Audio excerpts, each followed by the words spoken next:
السلام علیکم ورحمۃ اللہ وبرکاتہ۔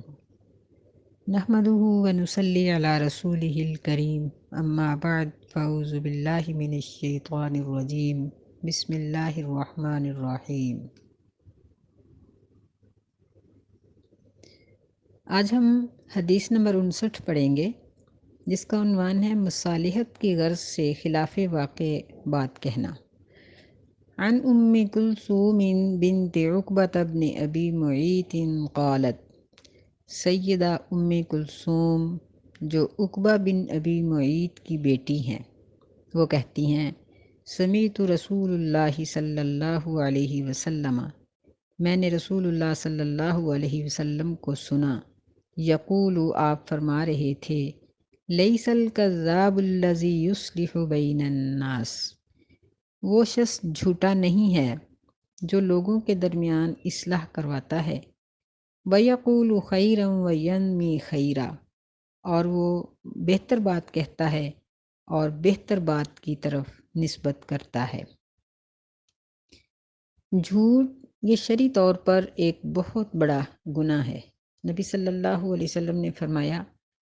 کہ جھوٹ انسان بولتا ہے اور وہ جھوٹ بولنے کی کوشش کرتا رہتا ہے، یہاں تک کہ یکتب عند اللہ الکذاب، اللہ کے نزدیک وہ جھوٹا لکھ دیا جاتا ہے، اور جھوٹے لوگوں کا ٹھکانہ جہنم ہے۔ اللہ تعالیٰ نے قرآن مجید میں فرمایا کہ الا لعنت اللہ علی الکاذبین، کہ خبردار جھوٹے لوگوں پر اللہ کی لعنت ہے۔ تو اس کے مقابلے میں سچائی کی تعریف کی گئی اور فرمایا کہ سچ یہدی الی البر، یہ نیکی کا رستہ دکھاتی ہے، اور سچائی جب نیکی کا رستہ دکھائے گی اور بندہ اس رستے پہ چلے گا تو وہ کرتے کرتے جنت کے راستے پر چل کر جنت میں پہنچ جائے گا۔ جبکہ جھوٹ فرمایا کہ یہ گناہ کا رستہ دکھاتا ہے، اور گناہ جہنم کا رستہ دکھاتے ہیں، حتیٰ کہ انسان اللہ کے نزدیک کذاب لکھ دیا جاتا ہے اور جہنم رسید ہو جاتا ہے۔ لیکن وہ شخص جو کسی میں اصلاح کرانے کے لیے جھوٹ بولتا ہے یا جھوٹی بات کی اس کی طرف نسبت کر دیتا ہے، تو اصلاح کی غرض سے اگر ایسا کرے تو وہ اللہ کے نزدیک جھوٹا نہیں۔ یہاں پہلی بات سمجھنے کی یہ ہے کہ جن دونوں میں وہ اصلاح کروا رہا ہے ان کی اصلاح شرعی طور پر جائز ہو۔ بعض اوقات یوں ہوتا ہے کہ ایک ناجائز محبت والوں کی آپس میں لڑائی ہوتی ہے تو ایک تیسرا بندہ اٹھ کے صلح کروا دیتا ہے، یہ تو حرام ہے، کیونکہ ان کی آپس کی صلح حرام تھی، ان کی آپس کی محبت حرام تھی۔ جب وہ علیحدہ ہوئے تو ایک شخص نے اٹھ کے جھوٹ سچ بول کے ان کی صلح کروا دی، ایسا شخص اللہ کے نزدیک گناہ گار ہے، غلط ہے، کیونکہ وہ برائی کا رستہ دکھا رہا ہے۔ ایک وہ ہے جو جائز محبت والوں کی لڑائی کے بعد ان کی اصلاح کرواتا ہے، تو اس کے بارے میں نبی صلی اللہ علیہ وسلم نے فرمایا کہ دو کے درمیان اصلاح کروانا اتنا بڑا عمل ہے کہ یہ روزے اور صدقے اور نماز سے بھی بڑا درجہ اس سے حاصل ہو جاتا ہے۔ آپ نے فرمایا کہ الا اخبرکم بافضل من درجۃ الصیام والصدقۃ والصلاۃ، کیا میں ایسا عمل نہ بتاؤں جو روزے، صدقے اور نماز سب سے بڑھ کر ہے؟ تو صحابہ کرام نے فوراً پوچھا کہ قلنا بلا، ہم نے کہا کہ کیوں نہیں اللہ کے رسول، آپ ضرور بتائیں۔ آپ نے فرمایا اصلاح ذات البین، دو کے درمیان اصلاح کروانا۔ تو یہ اصلاح اس وقت یہ اجر اور ثواب کا باعث ہوگی جب وہ محبت جائز ہے۔ مثلاً باپ بیٹا اگر ناراض ہیں، ماں اور اس کی اولاد ناراض ہیں، میاں بیوی ناراض ہیں، بہن بہن سے یا بھائی بھائی سے، یا اسی طرح جو جائز رشتے ہیں ان کی آپس میں لڑائی، یا ہمسایوں کے ساتھ، تو ایسی صورتوں میں صلح کروا دینا یہ ایک بہت بڑی نیکی ہے۔ اور اس اصلاح کے لیے اگر کوئی شخص کوئی بات اپنی طرف سے بنا کر دیتا ہے تو وہ جھوٹ نہیں۔ یہ ہم اس حدیث میں پڑھ رہے ہیں کہ وہ شخص کذاب نہیں جو لوگوں میں اصلاح کروانے کی خاطر جھوٹی بات کر دیتا ہے۔ تو یہ صرف اتنی معمولی سی بات ہوگی کہ مثلاً ہم میں سے کوئی شخص کسی میں اصلاح کروانے کے لیے جائے اور وہ آگے سے اس کی برائی بیان کریں، وہ ایسا ہے وہ ویسا ہے، تو یہ صلح کرانے والا شخص کہے کہ اچھا وہ تو آپ کے بارے میں اچھا خیال رکھتا ہے،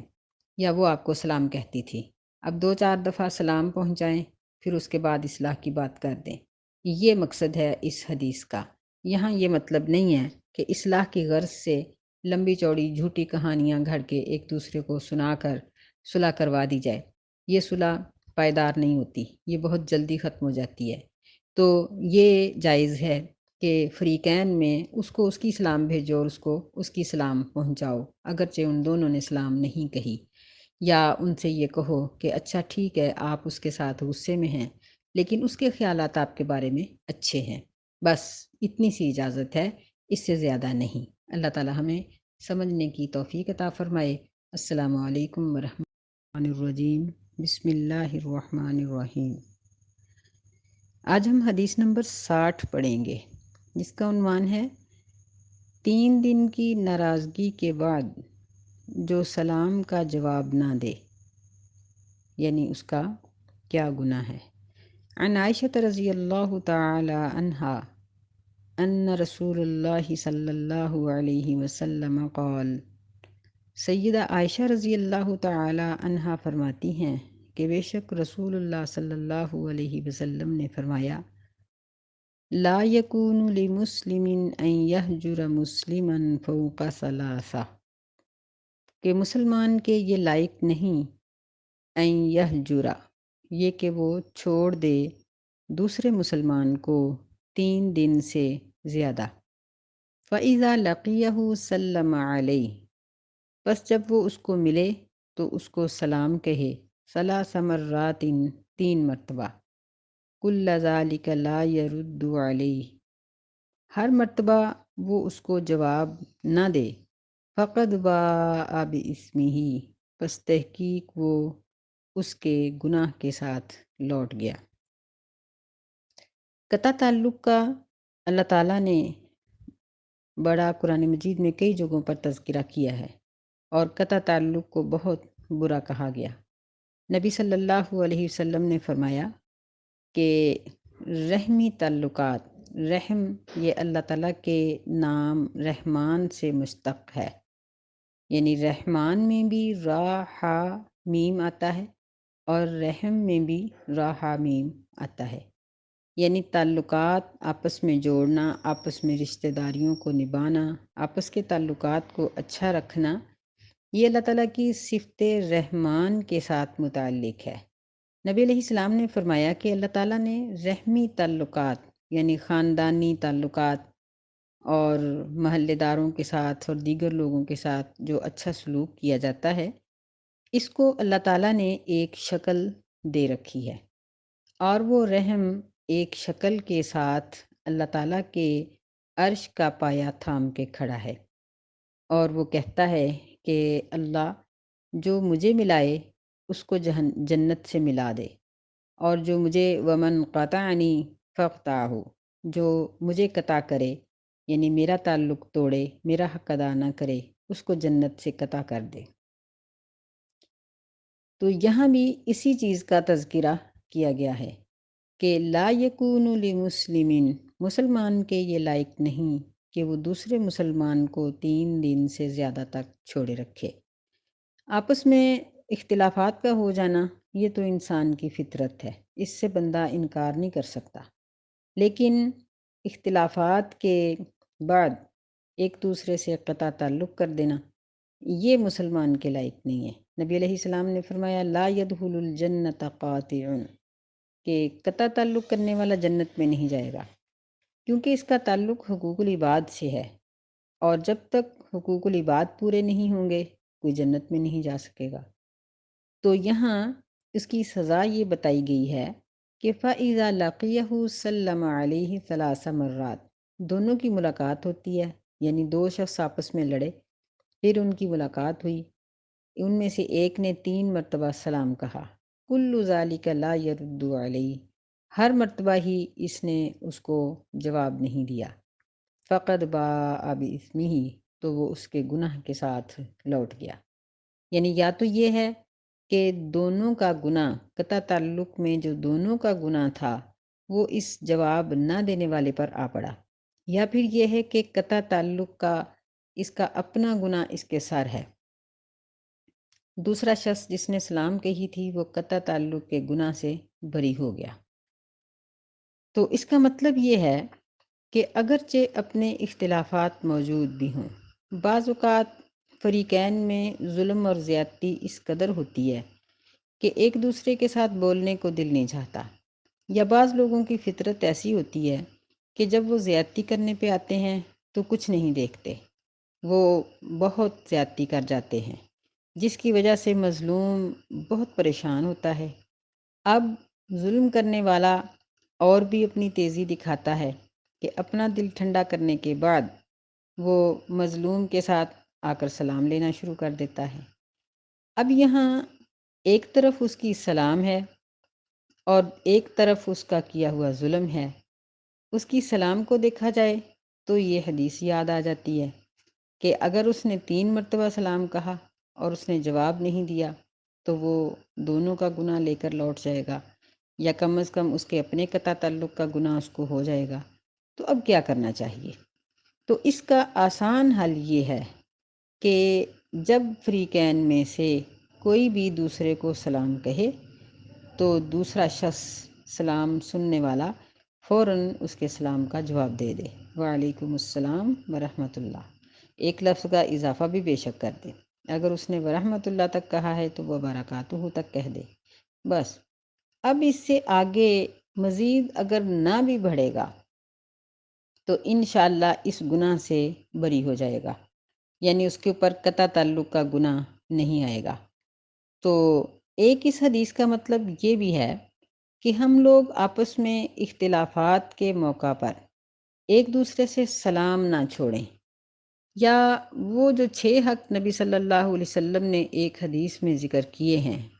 ان میں بھی سلام کا ذکر آتا ہے، وہ 6 حق دوسرا شخص جو ہے وہ نہ چھوڑے، یعنی مظلوم ان 6 حقوق میں گناہ گار ہونے کی کوشش نہ کرے، بلکہ یہ 6 حق دے دے۔ وہ کیا ہیں؟ اس میں سے پہلا ہی یہ ہے کہ سلام کا جواب دے، دوسرا یہ ہے کہ وہ دعوت کرے تو اس کی دعوت کو قبول کرے، تیسرا یہ ہے کہ اگر اس کو چھینک آ جائے اور وہ الحمدللہ کہے تو اس کی چھینک کا جواب دے دے، اور چوتھا حق یہ ہے کہ اگر وہ بیمار ہو جائے تو اس کی بیمار پرسی کرے، اور پانچواں حق یہ ہے کہ اگر وہ فوت ہو جائے تو اس کے جنازے میں اس کے ساتھ جائے، اگر مرد ہے تو جنازے میں جائے، اگر عورت ہے تو وہ جنازے میں تو نہیں جائے گی، وہ اس کے لیے دعائے مغفرت کرے۔ اور چھٹا حق یہ ہے کہ جو وہ اپنے لیے پسند کرتا ہے وہ اپنے مسلمان بھائی کے لیے پسند کرے، یعنی کہ جس کے ساتھ اس کو غصہ ہے، گلہ ہے، اس کو اپنے ہاتھ سے، زبان سے، پیر سے، یعنی اپنے جسم سے اس کو کوئی تکلیف نہ پہنچائے۔ تو باقی رہا یہ مسئلہ کہ وہ اس کے ساتھ دلی طور پر محبت کرے، یہ ناممکن ہوتا ہے، کیونکہ جب تک ظالم اپنے ظلم کی معافی نہیں مانگتا، اس کی تلافی نہیں کرتا، اس وقت تک مظلوم کے لیے یہ مشکل ہے کہ اس کے ساتھ وہ محبت کرے۔ اگر وہ ایسا کرے گا تو یہ اس کی بہت بڑی نیکی ہوگی، ورنہ یہ 6 حق بندہ دے سکتا ہے کہ یعنی ان میں اگر کمی نہیں کرے گا تو مسلمان کے مسلمان پر عام طور پر یہی 6 حق بیان کیے جاتے ہیں۔ اللہ تعالیٰ سے دعا ہے کہ اللہ ہمیں سمجھنے کی توفیق عطا فرمائے اور ہمیں اختلافات سے بچنے کی توفیق عطا فرمائے۔ دراصل اسلام مسلمانوں کے معاشرے کو پاکیزہ دیکھنا چاہتا ہے، اسلام کا معاشرے کے اوپر بہت دھیان ہے۔ نبی صلی اللہ علیہ وسلم نے معاشرے کو درست رکھنے کے لیے بہت تلقین کی، اور اسی لیے اس امت کا ایک فریضہ یہ ٹھہرا دیا گیا کہ یہ لوگوں کو نیکی کا حکم دیں اور برائی سے روکیں، کیونکہ برائی سے روکنے اور نیکی کا حکم دینے کی وجہ سے معاشرے میں اصلاح پیدا ہوتی ہے، اور اسی میں یہ چیز بھی آ جاتی ہے کہ گلے شکوے، ناراضگی، قطع تعلق، ان چیزوں کو جہاں تک ممکن ہو ختم کر دینا چاہیے۔ اللہ ہمیں ایسا کرنے کی توفیق عطا فرمائے، آمین۔ آج ہم حدیث نمبر 61 پڑھیں گے، جس کا عنوان ہے نماز اور روزے سے بھی افضل عمل۔ عن ابی ذر رضی اللہ تعالی عنہ قال، سیدنا ابو ذر رضی اللہ تعالی عنہ فرماتے ہیں، قال رسول اللہ صلی اللہ علیہ وسلم، کہ رسول اللہ صلی اللہ علیہ وسلم نے فرمایا، الا اخبرکم بافضل من درجۃ الصیام والصدقۃ والصلاۃ، کیا میں تمہیں ایسے عمل کی خبر نہ دوں جو روزے، صدقات اور نماز سے بھی زیادہ افضل درجے والا ہے؟ قال، راوی کہتے ہیں، قلنا بلا، ہم نے کہا کیوں نہیں اللہ کے رسول، یعنی صحابہ کرام تو ہر وقت اس بات کے حریص رہتے تھے کہ ہمیں کوئی ایسا عمل ملے جس سے ہماری نیکیاں اور ہمارے درجات بلند ہوں۔ جب انہوں نے یہ بات سنی کہ کوئی ایسا عمل بھی ہے جس کا درجہ روزوں سے بھی بلند ہے، صدقے سے بھی بلند ہے، نماز سے بھی بڑا درجہ ہے، تو وہ بڑا خوش ہوئے، کہنے لگے کہ کیوں نہیں اللہ کے رسول، آپ ضرور ہمیں بتائیے۔ آپ نے فرمایا، اصلاح ذات البین، دو لڑے ہوئوں کی صلح کروا دینا، وفساد ذات البین ہی الحالکہ، اور دو کے درمیان لڑائی کروا دینا، فساد کروا دینا، یہ ہلاکت ہے، یعنی یہ حالکہ ہے، موڑ دینے والی ہے۔ تو اس میں یعنی دو کے درمیان اصلاح کرا دینا، یہاں سب سے پہلے یہ بات آئے گی کہ وہ اصلاح اسلامی لحاظ سے ہو، غیر اسلامی نہیں، یعنی ایک کافر اور ایک مسلمان کی صلح نہ ہو، بلکہ مسلمان کی مسلمان سے صلح ہو۔ پھر یہ ہے کہ وہ جائز رشتوں کی صلح ہو، مثلاً ماں باپ اور اولاد، یا بھائی بھائی، بہنیں بہنیں، بہن بھائی، بھائی بہن،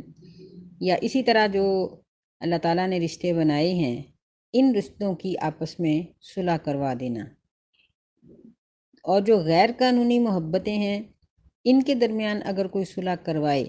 یا محبت پیدا کروائے، یعنی جس کو ہم سادے لفظوں میں یہ کہتے ہیں کہ یاری لگوانا، ایک ہوتا ہے خود لگانا، ایک ہوتا ہے کسی کو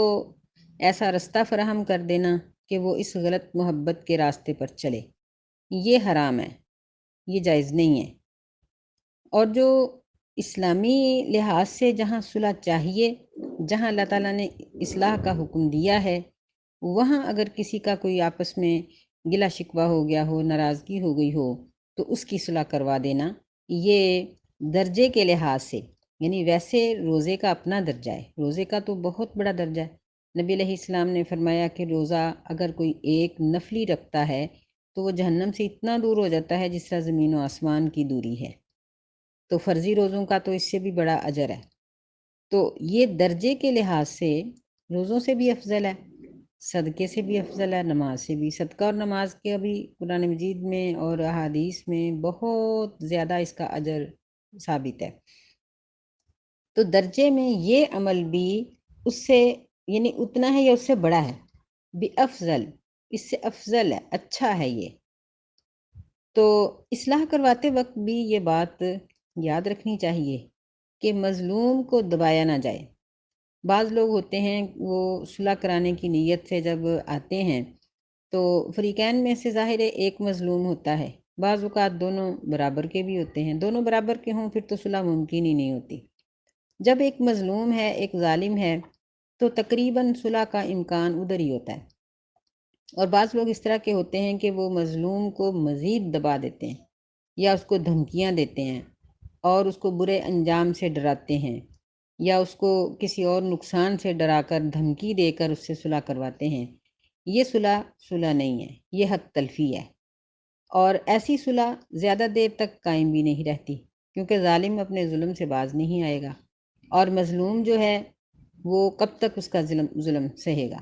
نبی صلی اللہ علیہ وسلم نے فرمایا کہ انصر اخاک ظالما او مظلوما، کہ اپنے بھائی کی مدد کرو، وہ ظالم ہو یا مظلوم۔ صحابہ نے کہا کہ اللہ کے رسول، مظلوم کی مدد تو سمجھ میں آتی ہے کہ اس کو ظلم سے نجات دلوائی جائے، لیکن ظالم کی مدد ہم کیسے کریں؟ نبی صلی اللہ علیہ وسلم نے فرمایا کہ اس کو ظلم سے روکو، اس کا ہاتھ پکڑ لو، یعنی اگر ہمت ہے تو اس کا ہاتھ پکڑ لو۔ وہ حدیث جس میں نبی علیہ السلام نے فرمایا کہ جب تم برائی کو دیکھو فَلْيُغَيِّرْهُ بِيَدِهِ، اس کو اپنے ہاتھ سے روک دو۔ یعنی بعض ایسے مقام ہوتے ہیں کہ جو حکومت کے ہوتے ہیں، جو مقام مثلاً جیسا باپ کی حکومت ہے، یا فیکٹری کے دکان کے مالک کی حکومت ہے، یا جس طرح ادارے کے اندر استاد کی حیثیت ہوتی ہے، یا ملک اور شہر کے اوپر حکمران ہیں، تو یہ لوگ ہاتھ سے پکڑ کے روکیں۔ بعض اوقات بڑے بھائی کی چھوٹے بھائی کے اوپر بھی تحکمانہ انداز اس کا ہوتا ہے کہ وہ اس کو حکماً ایک بات کہہ سکتا ہے، تو ایسی صورت میں وہ اس کو ہاتھ سے پکڑ کے روک دے کہ تم ظلم نہیں کرو گے۔ تو جب ظالم کو اس کے ظلم سے روکا جائے گا اور مظلوم کو اس کا حق دلانے کے بعد دونوں میں صلح صفائی کروائی جائے گی، تو انشاءاللہ وہ صلح پائیدار ہوگی۔ اور جہاں مظلوم کو دبا دیا جائے گا وہاں وہ صلح زیادہ دیر تک قائم بھی نہیں رہ سکتی، اور اللہ تعالیٰ کے نزدیک بھی وہ صلح نہیں ہے۔ البتہ یہ ہے کہ مظلوم کو آخرت کے درجات یا اللہ تعالیٰ کی طرف سے اس کو جو انعامات ملیں گے معاف کرنے پر، اس پر اس کو رغبت دلا دی جائے۔ دیکھیں کہ قتل اور بہت سی چیزوں میں شریعت نے قصاص رکھا ہے۔ قصاص میں اب اگر مظلوم قصاص کے بغیر دیت پر راضی نہ ہو تو عدالت اس کو مجبور نہیں کر سکتی۔ سیدنا انس رضی اللہ تعالیٰ عنہ کا بڑا مشہور واقعہ ہے، انس بن نضر کا، کہ ان کی کوئی رشتہ دار تھی، اس سے دوسری عورت کے دانت ٹوٹ گئے تھے، اور جو مظلوم اور مظلوم کے وارث تھے وہ اس بات پر اڑے ہوئے تھے کہ ہم نے اس سے بدلہ لینا ہے، قصاص لینا ہے، اس کے دانت توڑنے۔ یہ غالباً سیدنا انس بن نضر کی پھپھو تھی۔ تو جب یعنی عدالت نے اس بات کا فیصلہ دے دیا کہ ٹھیک ہے اس کے دانت بدلے میں توڑ دیے جائیں، تو جب اس کو دانت توڑنے کے لیے اس کو لایا گیا تو سیدنا انس رضی اللہ تعالیٰ عنہ نبی علیہ السلام کو حیران ہو کے کہنے لگے کہ اللہ کے رسول، کیا واقعی اس کے دانت توڑ دیے جائیں گے؟ آپ نے فرمایا کہ کیا ہو سکتا ہے، مظلوم کے وارث دیت لینے پر راضی نہیں ہیں، تو جب وہ دیت سے انکار کرتے ہیں تو پھر اس کے دانت ہی قصاص میں توڑے جائیں گے، اور کیا ہوگا، اللہ کی کتاب کا یہی فیصلہ ہے۔ تو سیدنا انس رضی اللہ تعالیٰ عنہ جذباتی سے ہو گئے، کہنے لگے کہ اللہ کی قسم ایسا نہیں ہوگا، یعنی ان کا انکار نہیں تھا، ایک تعجب تھا، اور ایک جس طرح ایک درخواست ہوتی ہے کہ نہیں یہ تو بہت بڑا کام ہے، ایسا نہ ہو۔ تو انہوں نے یعنی اللہ تعالیٰ سے ایسی گزارش کی کہ قوم جو تھی وہ دیت لینے پہ راضی ہو گئی، اور پھر ان کو دیت دے کر فارغ کر دیا گیا، اور نبی صلی اللہ علیہ وسلم نے فرمایا کہ اللہ کے بہت سے اس طرح کے بندے ہیں جب وہ اللہ پہ قسم کھا لیتے ہیں تو اللہ ان کی قسم کو پورا کر دیتا ہے۔ یہ واقعہ اس بات کا یعنی بالکل صحیح گواہ ہے، شاہد ہے کہ مظلوم کو دبایا نہیں جائے گا، مظلوم کو اس کا حق دلانے کے بعد صلح کرائی جائے گی، اور یہی صلح درجے میں روزے، صدقے اور نماز سے بلند ہو سکتی ہے، اسی کو ہی ہم بلند کہہ سکتے ہیں۔ وَفَسَادُ ذَاتِ الْبَيْنِ هِيَ الْحَالِقَةُ، حالقہ کا معنی ہوتا ہے مونڈ دینے والی، یعنی جس طرح اس طرح سے سر صاف کر دیا جاتا ہے بال نہیں بچتے، اسی طرح یہ کام اتنا خطرناک ہے کہ ممکن ہے کہ فساد کرانے والے کا کوئی بھی نیک عمل قائم نہ رہ جائے، ضائع ہو جائیں۔ تو یہاں بھی یہ بات یاد رکھنے کی ہے کہ یہ فساد ان رشتوں میں ہے جو شرعی طور پر جن میں محبت ہونی چاہیے، مثلاً میاں بیوی کو لڑا دینا، ماں باپ اور اولاد کو لڑا دینا، بھائیوں بھائیوں کو لڑا دینا، بھائیوں بہنوں کو لڑا دینا، یا اسی طرح جو محترم رشتے ہیں ان کو آپس میں لڑا دینا۔ بعض اوقات یہ لڑائی اپنے مفاد کے لیے ہوتی ہے، بعض اوقات یہ لڑائی حسد کی بنا پہ ہوتی ہے کہ کسی کا محبت اور پیار اچھا نہیں لگتا، یا کسی کا خاندان میں مقام اونچا ہے، ان کے گھر کے حالات بڑے اچھے ہیں۔ بعض فیملیاں ایسی ہوتی ہیں کہ گھر کے اندر ایک امن ہے، سکون ہے، خاندان میں اس فیملی کی ایک مثال دی جاتی ہے کہ فلاں فیملی کو دیکھو کہ ان کے وہ کتنے اچھے ہیں، یعنی کتنا پیار اور محبت سے رہنے والے ہیں۔ تو کوئی حاسد ایسا آ پڑتا ہے کہ وہ ان کو لڑا دیتا ہے، تو یہ ہلاکت ہے، یعنی حالیکہ ہے۔ ممکن ہے کہ ایسا کرنے والے کی نیکیاں باقی نہ رہیں، اور سر کے صاف ہو جانے کی طرح وہ نیکیوں سے فارغ ہو جائے، خالی ہو جائے، اعاذنا اللہ من۔ یہ انتہائی خطرناک بات ہے کہ ایک انسان نماز، صدقہ، زکوٰۃ، روزہ، نیک عمل کر کر کے تھکا ہو، لیکن کسی کو لڑانے کی وجہ سے اپنی ساری نیکیاں دے بیٹھے، اور اس کے نیکیوں کے ضائع ہونے کی ایک تو یہی نبی صلی اللہ علیہ وسلم کی حدیث ہے کہ آپ نے فرمایا کہ اس کی نیکیاں یوں ضائع ہو جائیں گی۔ ایک وجہ یہ بھی ہے کہ قیامت کے دن جب وہ نیکیاں لے کر آئے گا تو جن جن کی لڑائیاں اس نے کرائی ہوں گی، ظاہر ہے کہ ان کو اس کے بدلے میں دینا پڑے گا، اور وہ بالکل خالی ہاتھ ہو جائے گا۔ اللہ تعالیٰ سے دعا ہے کہ اللہ ہمیں اصلاح کرنے والوں میں شامل فرمائے اور فساد کرنے والوں میں ہمیں شامل نہ کرے۔ آمین یا رب العالمین۔ السلام علیکم ورحمۃ اللہ وبرکاتہ۔